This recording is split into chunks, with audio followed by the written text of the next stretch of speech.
Hey guys, it's Abby from Autumn of Pellinor, and today I am going through my replacement instead of having a TBR for the next 2 months.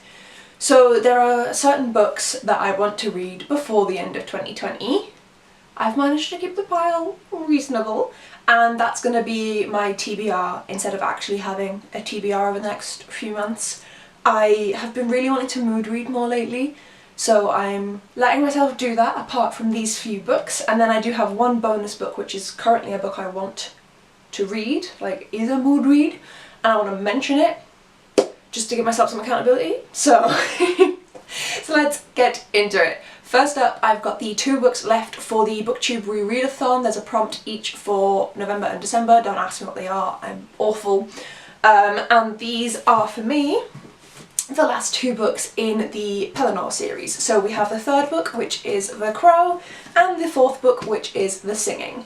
And I have been reading through these for the last, it's going to be the last 4 months of 2020 is what I'm reading through. These are going to be my last 2 rereads, and I'm so excited to get to them. I adore these books, if you couldn't tell, if you look at my handle. So I'm really, really excited to get to these guys, and of course I have to read them, 1 each month, which should be fine. They take like a couple of days to get through, given that they're rereads. And they're middle grade, I believe, if not like younger YA, so the writing isn't too big either. Too small. Okay.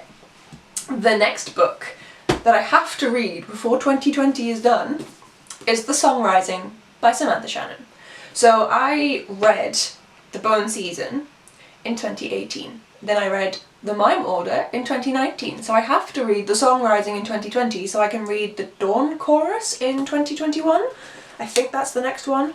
I've started the book, I'm 8 pages in, and as you can see I've tabbed all of the chapters. I do tend to find Samantha Shannon's writing quite slow to get through, although I do adore these books. I gave the last 2 5 stars, so don't get me wrong, but I do find them quite slow to get through. So having each chapter tabbed so that I can maybe try and get through like 1 chapter a day when I am reading this, for me at least, will be really helpful, and will help me kind of keep some sort of consistency and actually get through this book before the end of the year.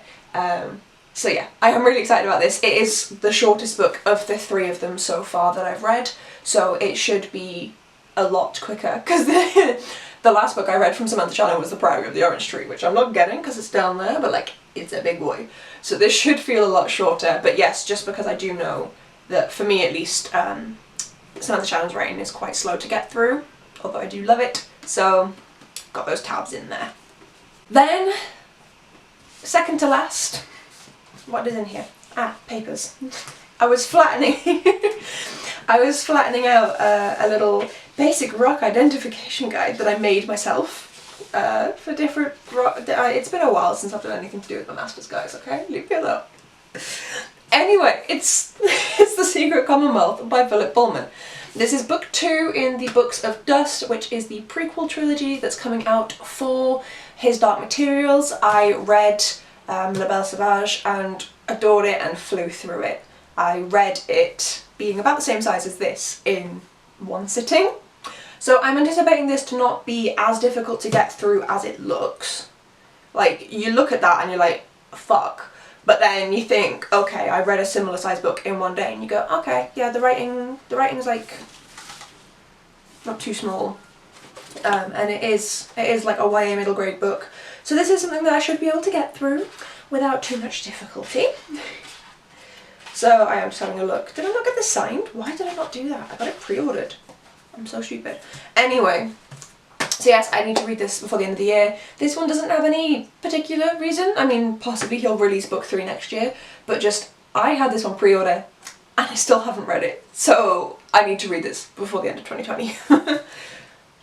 And then the last book before the little bonus one there that I have to read before the end of 2020 is Seasons of War by Landy. This is book 13 in the Skullduggery Pleasant series. I can't speak today, man. So let's try that again. This is book 13 in the Skullduggery Pleasant series. Signed limited edition with a special bonus story. I pre-ordered this one as well. He's going to be announcing the name of the next book, of book 14, I think today, on Halloween. It's Halloween as I'm filming. What the fuck was that? So yes, he's going to be announcing the name of the new book, which means that it might come out next year, which means I need to get my button gear and read this. This is definitively a middle grade, definitely a middle grade, and I know I can get through it quickly. Again, I've tabbed it up this time with, I think 100 pages. Is it? Yes. I believe so. Let me check another one just to be sure. Just to be sure. Yes. So it's 100 pages when it hits the chapter ending. Just again, it tends to take me about an hour to read 100 pages, so then it just gives me some motivation to get through, and I can just take the tabs out if they're demotivating me. So that's been a method I've been using. So yes, I really do need to read this finally and just get up to date on the Scuttlebury Pleasant series. I do have a video, actually, I will link in the cards, all about this series, where I'm like, yeah, I'm gonna read Seasons of War soon. So I need to read it this year. Oh my god, they just fit. And then the bonus book. So I have a blog, which most of you probably don't know, but I have a blog, I'll link it down below. It's always linked down below, I think. And it is just autumnofpellinor.wordpress.com, I think. And I do First Line Fridays on there, which is where I open up a book and I take like the first paragraph or first few lines of it, put what it is in there, and then you guess and see if you can guess what the book is, and then the book's revealed at the end of the blog post when you scroll down. And I did this with this book. And then I realised that despite how big it is, the writing's pretty large and it's split into pretty manageable sections, and suddenly I have the urge to read big books. So what I would like to get to is Long Walk to Freedom by Nelson Mandela.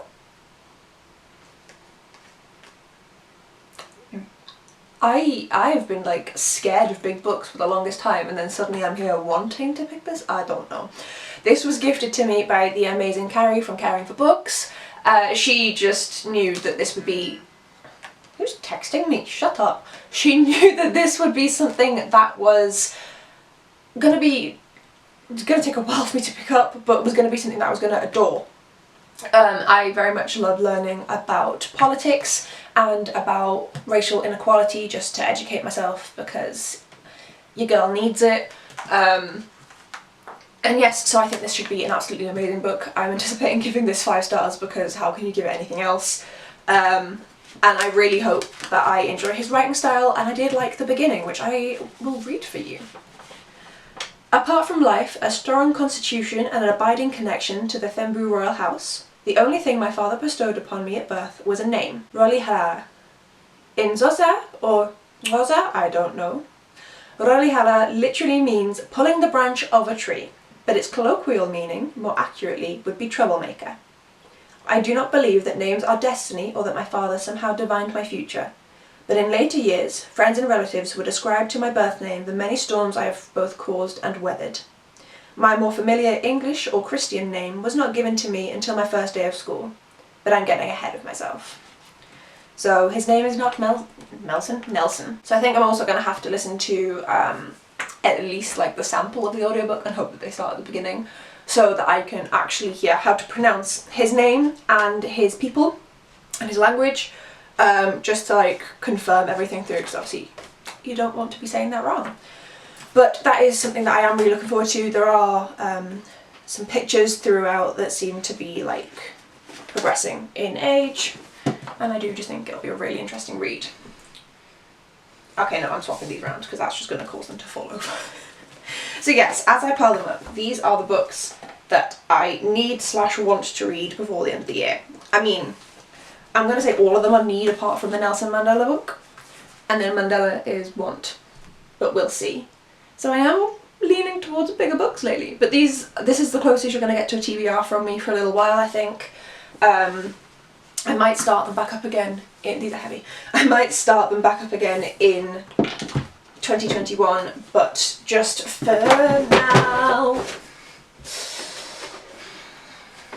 in 2020, I'm not going to be setting any more TBRs. I might do like, oh, these are some books I'm interested in, but I'm not going to actually like sit down and make a TBR other than these books and like kind of that one, just to let myself mood read a lot more and just see if that is something that I want to do. Just with work at the minute, it is very much like I have to want to pick up the book, whereas when I was unemployed and job hunting, it was like, okay, sit down and read this, you have to, whereas I've got to like actively want to pick these up now. So mood reading is going to help a lot with that, because despite wanting to read all of my books, that doesn't mean I want to read them all the time.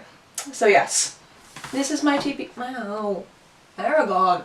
This is my TBR for the rest of the year. Let me know if you guys have read any of these books that I've mentioned there and what you think of them, and if you're doing a TBR or a mood read or a mixture of the two. I think this counts as a mixture of the two. Thank you so much for watching, guys, and I will see you in my next video. Bye!